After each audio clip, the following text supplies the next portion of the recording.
टाळी वाजवा आणि भजन करायचं.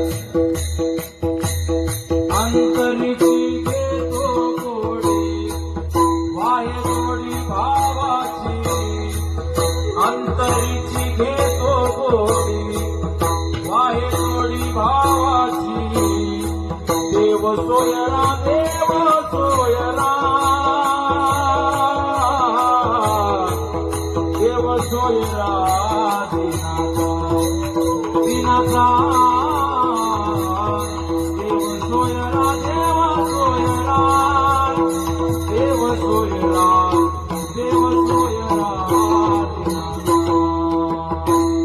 अंतरी घेतो गोडी आई गोडी भावाची, अंतरी घेतो गोडी आई गोडी भावाची.